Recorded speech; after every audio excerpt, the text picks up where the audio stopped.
اسلام آباد آنا ہوا تو سوچا کہ آپ سے بھی بات چیت کر لیں، گپ شپ کر لیں. میرے ساتھ ندا کھوڑو ہیں، ہماری ایم پی ہیں، اور ان کو سب جانتے ہیں، تعارف کی ضرورت نہیں ہے، مجھ سے زیادہ معروف آدمی ہے اسلام آباد کے.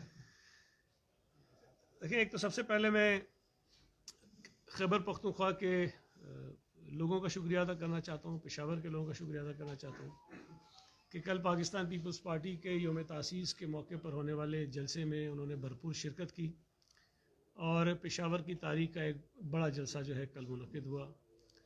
اور ابھی حالیہ دنوں میں آپ کو سب کو پتہ ہے کہ پی ٹی آئی نے بھی کئی جلسے پشاور میں اور خیبر پختونخوا کے دیگر علاقوں میں کیے جو بری طرح سے ناکام ہوئے ہیں. ہمارے ساتھی ہیں پی ڈی ایم کے، انہوں نے ایک پروگرام کیا، لیکن بدقسمتی سے کہ اس میں بھی زیادہ لوگ شریک نہیں ہو سکے. اور ان حالات میں پاکستان پیپلز پارٹی کا یوم تاسیس کا جلسہ اور اس کی بھرپور کامیابی اس بات کا اظہار ہے کہ پاکستان کے لوگوں کا پیپلز پارٹی پر اعتماد بڑھ رہا ہے، اور اس نالائق اور نائل حکومت نے جو اس ملک کے لوگوں پر مہنگائی کے ذریعے پہاڑ توڑے ہیں، اس سے لوگ بیزار ہیں ان سے، اور اپنی جان چھڑانا چاہتے ہیں. ایک ایشو کل میں نے سنا کہ کوئی کیبنٹ کی ان کی میٹنگ ہوئی، اور اس میٹنگ میں یہ بات کی گئی کہ اگر تو الیکشن کمیشن نے جو ضمنی الیکشنز ہونے ہیں ان میں وہ جو دھاندلی کی مشین ہے اس کو استعمال نہیں کیا، ای وی ایم کو، تو وفاقی حکومت اس بات پہ غور کرے گی کہ الیکشن کمیشن کو فنڈز جاری کیے جائیں کہ نہ کیے جائیں. میں سمجھتا ہوں کہ یہ اتنی بڑی بات ہے کہ جس پہ کوئی پاکستانی شخص، کوئی سیاسی جماعت خاموش نہیں رہ سکتی.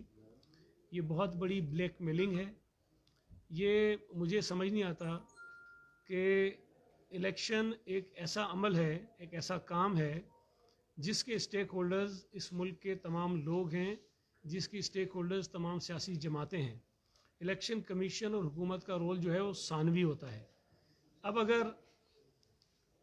کوئی ایسی حکومت جو بضد ہو کہ انہوں نے اپنی مرضی کے الیکشن کے قوانین بنانے ہیں جس سے سیاسی جماعتیں بھی اتفاق نہیں کرتی ہوں اور جس سے الیکشن کمیشن بھی اتفاق نہ کرتا ہو، ایسا کوئی قانون جو ہے وہ نافذ نہیں ہو سکتا، رائج نہیں ہو سکتا. بھلے اس قانون کو بنا لیں لیکن اس کو تسلیم کوئی نہیں کرے گا.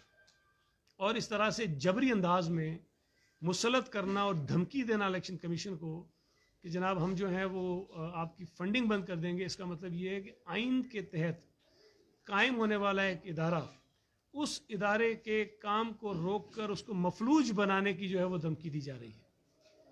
اور پی ٹی آئی اگر یہ بات کرے کہ ہم صاف اور شفاف الیکشن کی بات کرتے ہیں تو اس سے بڑا مذاق کوئی نہیں ہو سکتا ہے. ڈسکا میں جو کچھ ہوا ہے وہ آپ کے سامنے ہے کہ کس طرح انہوں نے کوشش کی کہ دھاندلی کے ذریعے اپنے امیدوار کو کامیاب کروائیں، وہ بے نقاب ہوئے ہیں. سینٹ میں جب چیئرمین سینٹ کا الیکشن ہونے لگا تو انہوں نے ہال کے اندر کیمرے لگوائے ہیں جو کبھی تاریخ میں نہیں ہوا، اور وہ جماعت یہ کہتی ہے کہ جی ہم صاف اور شفاف انتخابات کرانا چاہتے ہیں. چیئرمین سینٹ کے خلاف جب نو کانفیڈنس موشن موو ہوا تو انہوں نے ہارس ٹریڈنگ کی ہے، انہوں نے دھمکیاں دلوائی ہیں اپوزیشن کے ممبرز کو، اور چیئرمین سینٹ کے خلاف نو کانفیڈنس جو موو تھا اس کو ناکام بنایا ہے. جس جماعت کی حالیہ تاریخ یہ ہو کہ وہ ایسے ایسے کام کر رہے ہیں جو پاکستان کی تاریخ میں نہیں ہوئے، اور اب وہ یہ دعویٰ کر رہے ہیں کہ وہ اس ملک میں صاف اور شفاف انتخابات کروانا چاہتے ہیں اور اس دھاندلی کی مشین کے ذریعے کروانا چاہتے ہیں. تو میں سمجھتا ہوں کہ ہم الیکشن کمیشن کے ساتھ کھڑے ہیں. ہم الیکشن کمیشن کی جو آئینی حیثیت ہے اس پر کسی طرح سے بھی کمپرومائز نہیں کریں گے، اور اپوزیشن کی تمام جماعتیں، مجھے امید ہے کہ اس حکومت کے اس مذموم جو ان کا ایک ہتھ کنڈا ہے، جو طریقہ کار ہے، جو الیکشن کمیشن کو مفلوج کرنے کی سازش ہے، اس کو ہم ناکام بنائیں گے. اس کے ساتھ ساتھ جو مہنگائی ہے اس سے تو ظاہر ہے کوئی شخص نہیں بچا ہوا، اور بڑی حیرت کی بات ہے کہ یہ حکومت کہتی ہے کہ صوبہ سندھ میں بہت مہنگائی ہے. بھئی میں جب ٹی وی چینل دیکھتا ہوں اس پر جو آپ خود جاتے ہیں، لوگوں سے بات کرتے ہیں، لوگوں سے پوچھتے ہیں، ملتان جاتے ہیں، پشاور جاتے ہیں، لاہور جاتے ہیں، پنڈی جاتے ہیں، تو سب یہ رو رہے ہوتے ہیں کہ جناب مہنگائی بہت زیادہ ہو گئی ہے. اور اس حکومت نے اس ملک میں ان کی نالائکی اور نااہلی کی وجہ سے پیدا ہونے والی ہر برائی کی ذمہ داری جو ہے وہ سندھ حکومت پر ڈالنا شروع کی ہے، اور ابھی سے نہیں کی ہے. یہ جب کووڈ آیا تھا اس وقت بھی آپ کے علم میں ہوگا کہ ان کا تمام وہ جو نالائقوں کا ٹولہ ہے، جو وزیر ان کے 4-5 بیٹھتے تھے اور سندھ حکومت پر تنقید کرنا شروع کر دیتے تھے. اب اگر چینی مہنگی ہو گئی تو وزیر اعظم صاحب فرماتے ہیں، مجھے تو حیرت ہوتی ہے، پتہ نہیں انہوں نے سیکھا کیوں، کچھ نہیں ہے. کہتے ہیں جی جب 150 روپے سے اوپر چینی ہو گئی تو میں نے پوچھا، یہ تقریر میں انہوں نے کہا ہے، شاید یہی الفاظ ہیں، ایک آدھ لفظ آگے پیچھے ہو سکتا ہے، لیکن جو میں نے سنی تقریر کہ جی میں نے پوچھا کہ یہ چینی ایسے مہنگی کیوں ہو گئی ہے، تو مجھے بتایا گیا کہ سندھ میں 3 شوگر ملوں نے کرشنگ شروع کی تھی اور سندھ حکومت نے ان کو روک دیا، اس لیے چینی 150 روپے کی ہو گئی. میں کوئی 10 مرتبہ پوچھ چکا ہوں کہ بھائی وہ 3 شوگر ملوں کے نام تو بتا دو اور یہ بتا دو کہ ان کو کنہوں نے رکوایا تھا. اور اگر چلیں for the sake of the argument ہم یہ مان لیں کہ 3 شوگر ملوں میں جو کرشنگ شروع ہوئی تھی اس کو سندھ حکومت نے رکوا دیا، تو اس کی وجہ سے پورے پاکستان میں چینی کی قیمت جو ہے وہ 150 روپے سے اوپر چلی جائے گی. مطلب یہ تو عجیب سی بے تکی سی بات ہے کہ وزیر اعظم اپنی نالائکیوں کی جو سزا ہے جو لوگوں کو مل رہی ہے اس کا الزام سندھ حکومت پر ڈالتے ہیں.